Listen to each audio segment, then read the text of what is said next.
Hi Mark, this is Edith. My Chinese name is Lai Zheng and my student number is S0445039. I am a freshman in NCUE. And the title for the video is Toni Mac, the laws that sex workers really want. I'm going to begin. I want to talk about sex for money. I'm not like most of the people you have heard speaking about prostitution before. I'm not a police officer or a social worker. I'm not an academic or a journalist or a politician. And as you probably have picked up from man's blood, I'm not none to either. Laughter. Most of those people would tell you that selling sex is degrading. Like no one would ever choose to do it. That it's dangerous, women get abused and killed. In fact, most of those people would say there should be a law against it.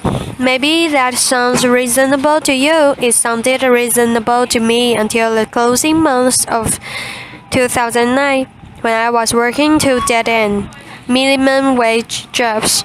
Every month, my wages would just replenish my overdraft. I was exhausted and my life was going nowhere. Like many others before me, I decided sex for money was a better option. Now, don't get me wrong, I would have loved to have won the lottery instead, but it wasn't going to happen anytime soon. And my rent needed paying, and I signed up for my first shift in a brothel. In the years that have passed, I've had a lot of time to think. I've reconsidered the ideas I once had about prostitution. I've given a lot of thought to consent and the nature of work under capitalism. I've thought about gender inequality and the sexual and reproductive labor of women. I've experienced exploitation and violence at work. I've thought about what's needed to protect other sex workers from these things. Maybe you've thought about them too. In this talk, I'll take you through the four main legal approaches applied to sex work throughout the world and explain why they don't work, why prohibition the sex industry actually exacerbates every harm that sex workers are vulnerable to. Then I'm going to tell you about what we as sex workers actually want. The first approach is for criminalization. Half the world, including Russia, South Africa, and most of the US, regulates sex work by criminalizing everyone involved, so that's seller, buyer, and third parties. Lawmakers in these countries apparently hope that the fear of getting arrested will deter people from selling sex. But if you are forced to choose between obeying the law and feeding yourself or your family, you are going to do the work anyway and take a risk. Criminalization is a trap. It's hard to get a conventional job when you have a criminal record. Potential employers won't hire you, assuming you still need money. You're staying in a more flexible, informal economy. The law forces you to keep selling sex, which is the exact opposite of its intended effect. Being criminalized leaves you exposed to mistreatment by the state itself. In many places, you may be coerced into paying a bribe or even into having sex with a police officer to avoid arrest.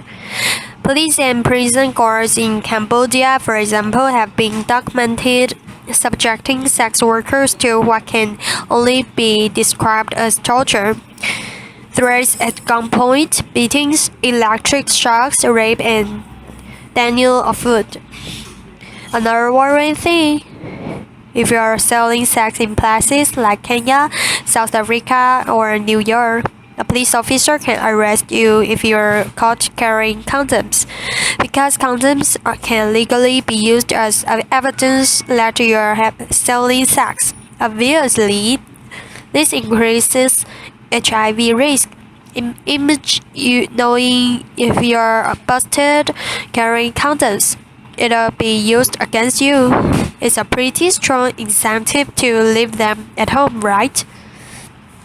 Sex workers working in these places are forced to make a tough choice between risking arrest or having risky sex. What would you choose? Would you pack condoms to go to work?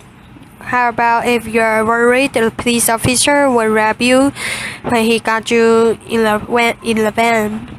The second approach to regulating sex work seen in these countries is partial criminalization, where the buying and the selling of sex are legal, but surrounding activities like brothel keeping or soliciting on the street are banned. Laws like this, we have them in the UK and in France, essentially says to us sex workers, hey, we don't mind you selling sex, but make sure it's done behind closed door and all alone.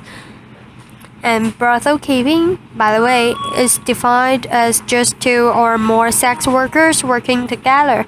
Making that illegal means that many of us work alone, which obviously makes us vulnerable to violent offenders. But we're also vulnerable if we choose to break a law by working together. A couple of years ago, a friend of mine was nervous after she was attacked at work. So I said that she could see her clients from my place for a while. During that time, we had another guy turn nasty. I told the guy to leave or I'd call the police. And he looked at the two of us and said, you girls can't call the cops. You're working together. This place is illegal. He was right. He eventually left without getting physically violent, but the knowledge that we were breaking the law empowered that man to threaten us. He felt confident he'd get away with it. A prohibition of street prostitution also causes more harm than it prevents. Firstly, to avoid getting arrested, street workers take risks to avoid detection. And that means working alone or in isolated locations like dark forests where they are vulnerable to attack. If you are caught selling sex outdoors, you pay a fine. How do you pay that fine without going back to the street? It was the need for money that saw you in the streets in the first place. And so the fines stack up, and you're caught in a vicious cycle of selling sex to pay the fines you got for selling sex. Let me tell you about Mariana Pupa, who worked in Redbridge, East London. The street workers on her patch would normally wait for clients in groups for safety in numbers and to warn each other about how to avoid dangerous guys. But during a police crackdown on sex workers and their clients, she was forced to work alone to avoid being arrested. She was stabbed to death in the early hours of October 29, 2013. She had been working later than usual to try to pay off the fine she had received for soliciting. So if criminalizing sex workers hurts them, why not just criminalize the people who buy sex? This is the aim of the third approach I want to talk about. The Swedish or Nordic model of sex work law. The idea behind this law is that selling sex is intrinsically harmful, and so you're in fact helping sex workers by removing the option. Despite growing support for what's often described as the end demand, approach. There's no evidence that it works. There's just as much prostitution in Sweden as there was before. Why might that be? It's because people selling sex often don't have other options for income. If you need that money, the only effect that a job in business is going to have is to force you to lower your prices or offer more risky sexual services. If you need to find more clients, you might seek the help of a manager.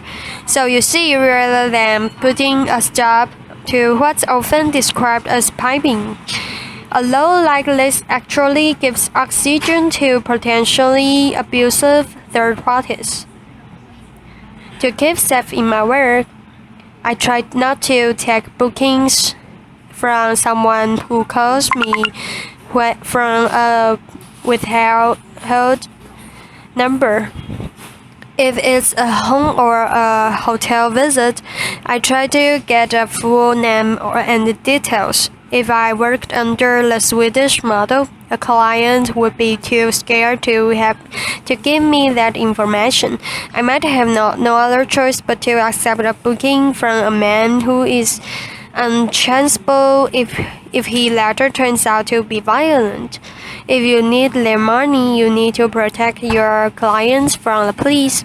If you work outdoors, that means working alone or in isolated locations. Just as if you were criminalized yourself, it might mean getting into cars quicker, less negotiation time means snap decisions. Is this guy dangerous or just nervous? Can you afford to take the risk? Can you afford not to? Something I'm often hearing is prostitution would be fine if we made it legal and regulated it. We call that approach legalization, and it's used to countries like the Netherlands, Germany, and Nevada in the US. But it's not a great model for human rights, and in state-controlled prostitution, commercial sex can only happen in certain legally designated areas or venues, and sex workers are meant to comply with special restrictions, like registration and forced health checks. Regulation sounds great on paper, but politicians deliberately make regulation around the sex industry expensive and difficult to comply with. It creates a two-tiered system: legal and illegal work. We sometimes call it backdoor criminalization. Rich, well-connected brothel owners can comply with the regulations, but more marginalized people find those hoops impossible to jump through. And even if it's possible in principle, getting a license or proper venue takes time and costs money. It's not going to be an option for someone who's desperate and needs money tonight. They might be a refugee or fleeing domestic abuse. In this two-tiered system, the most vulnerable people are forced to work illegally, so they are still exposed to all the dangers of criminalization I mentioned earlier. So, it's looking like all attempts to control or prevent sex work from happening makes things more dangerous for people selling sex. Fear of law enforcement makes them work alone in isolated locations and allows clients and even cops to get abusive in the knowledge they'll get away with it. Fines and criminal records force people to keep selling sex rather than enabling them to stop. Crackdowns on buyers drive sellers to take dangerous risks and into the arms of potentially abusive managers. These laws are also reinforce stigma and hatred against sex workers. When France temporarily brought into in the Swedish model 2 years ago, ordinary citizens took it as a cue to start carrying out vigilant attacks against people working on the street. In Sweden, opinion surveys show that significantly more people want sex workers to be arrested now than before the law was brought in. If prohibition is less harmful, you might ask why it is so popular. Firstly, sex work is and always has been a survival strategy for all kinds of unpopular minority groups, people of color, migrants, people with disabilities, LGBTQ people, particularly trans women. These are the groups most heavily profiled and punished through prohibitions law. I don't think this is an accident. These laws have political support precisely because they target people that voters don't want to see or know about. Why else might people support prohibition? Well, lots of people have understandable fears about trafficking. Folks think that foreign people kidnapped and sold into sexual slavery can be shutting a whole industry down. So let's talk about trafficking. Forced labor does occur in many industries, especially those where the workers are migrants or otherwise vulnerable. And this needs to be addressed, but it's the best addressed with legislation targeting those specific abuses, not an entire industry. When 23 undocumented Chinese migrants drowned while picking cockles in Maracaibo Bay in 2004, there were no calls to outlaw the entire seafood industry to save trafficking victims. The solution is clearly to give workers more legal protections, allowing them to resist abuse and report it to authorities without fear of arrest. The way the term trafficking is thrown around implies that all undocumented migration into prostitution is forced. In fact, many migrants have made a decision, out of economic need, to place themselves into the hands of people smugglers. Many do this with the full knowledge that they'll be selling sex when they reach their destination. And yes, it can often be the case that these people smugglers demand exorbitant fees, coerce migrants into work they don't want to do, and abuse them when they're vulnerable. That's true of prostitution, but it's also true of agricultural work, hospitality work, and domestic work. Ultimately, nobody wants to be forced to do any kind of work. But that's a risk many migrants are willing to take because of what they're leaving behind. If people were allowed to migrate legally, they wouldn't have to place their lives into the hands of people smugglers. The problems arise from the criminalization of migration, just as they do from the criminalization of sex work itself.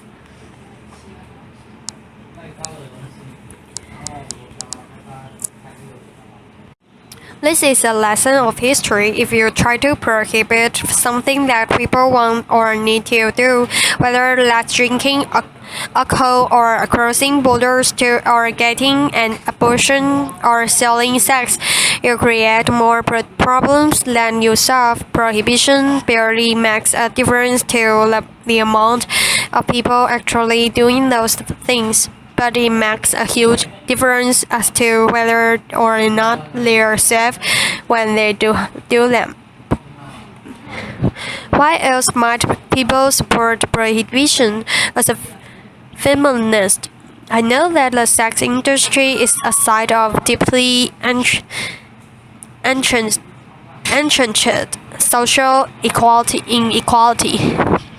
It's a fact that most buyers of sex are men with money, and most sellers are women without. You can agree that all that I do and still think prohibition is a terrible policy.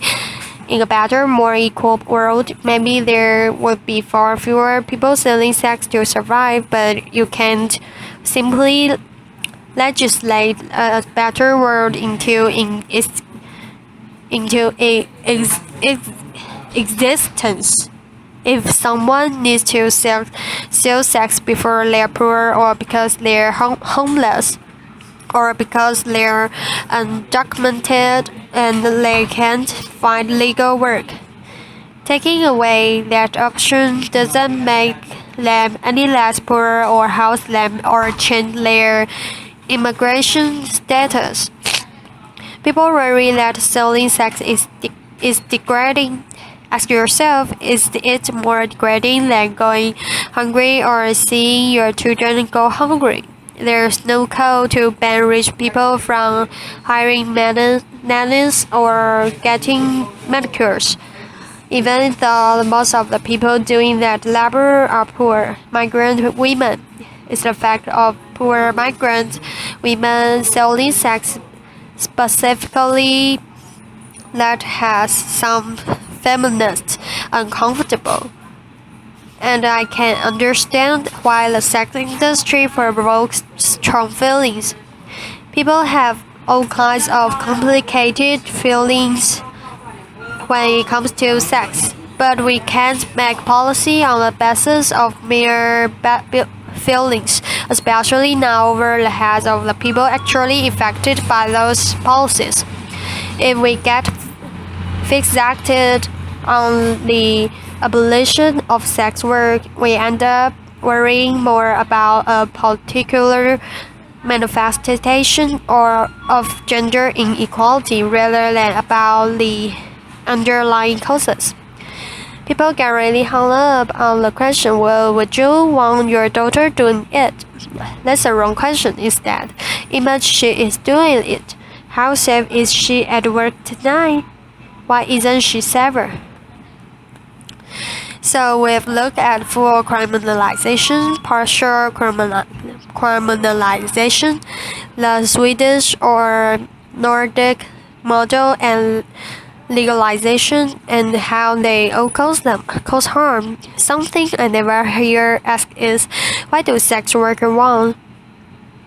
After all, we are the ones most affected by these laws.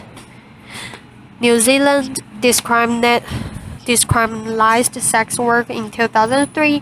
It's crucial to remember that decriminalization and legalization are not the same thing. Decriminalization means that removal of laws that punitively target the sex industry, instead treating sex work much like any other kind of work. In New Zealand, people can work together for safety, and employers of sex workers are accountable to the state. A sex worker can refuse to see a client at any time for any reason, and 96% of street workers report that they feel the law protects their rights. New Zealand hasn't actually seen an increase in the amount of people doing sex work, but decriminalizing it has made it a lot of safer. But the lesson from New Zealand isn't just that its particular legislation is good, but that crucially it was written in collaboration with sex workers, namely the New Zealand Prostitutes Collective. When it came to making sex workers safer, they were ready to hear it straight from sex workers themselves. Here in the UK, I'm part of sex worker-led groups like the Sex Worker Open University and the English Collective of Prostitutes. And we form part of a global movement demanding decriminalization and self-determination. The universal symbol of our movement is the red umbrella. We are supported in our demands by global bodies like UNAIDS, the World Health Organization, and Amnesty International, but we need more allies.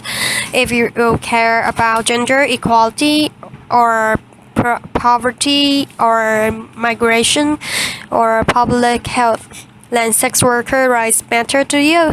Make space for us in your movement. That means not only listening to sex workers when we speak, but amplifying our voices. Resist those who silence us, those who said that prostitutes is either too victimized, too damaged to know what's best for herself, or else too privileged to remove to real hardship. Non-representative of the millions of voiceless victims. This distinction between victim and empowered is imaginary.